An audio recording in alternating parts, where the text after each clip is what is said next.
ও করিম ভাই 2 মাসের বেতন পাও না, এমনি তো আর থাকুন যায় না। কি রে আব্দুল্লাহ, সব কিছু গেলি ভুললা? আমার নাম সে ব্যবসায় ধস, তুইও দেহি পোল্ট্রি লস। পোল্ট্রির কথা আমারে কন, কত কইছি সব বাদ দিয়া লাল লন। রহিম মিয়ারে দেখেন ভাইয়া, ট্রাক্টর কিনছে জব্বর চাইয়া, বিঘা প্রতি যেই টাকা বাঁচে সেইটা দিয়েই ড্রাইভারের বেতন আসে। বেতন আসে না, বুঝলাম না ভাই, কি করলাম? ট্রাক্টর কিনা তো বিপদে পড়লাম, নষ্ট হয় বারবার, ভালো হয় না কাজ। কি যে বড় ভুল করছি সেইটাই ভাবি আজ।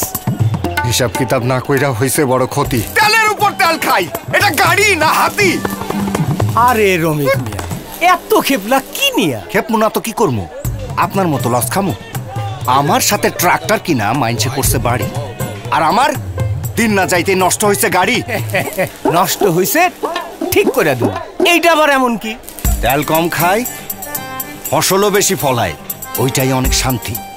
ফসল ফলায় মালও টানে, 6 বছরের ওয়ারেন্টি। 6 বছরের ওয়ারেন্টি? কও কি? জি ভাই, অবাক হলেও সত্যি, একমাত্র মহেন্দ্রতেই আছে 6 বছরের ওয়ারেন্টি। বিশ্বের একমাত্র ট্রাক্টর, শক্তিশালী ইঞ্জিন, কম খরচে দ্রুত উন্নতি। ট্রাক্টর কিনছি মাহেন্দ্র লাল, ব্যবসা এখন লালে লাল।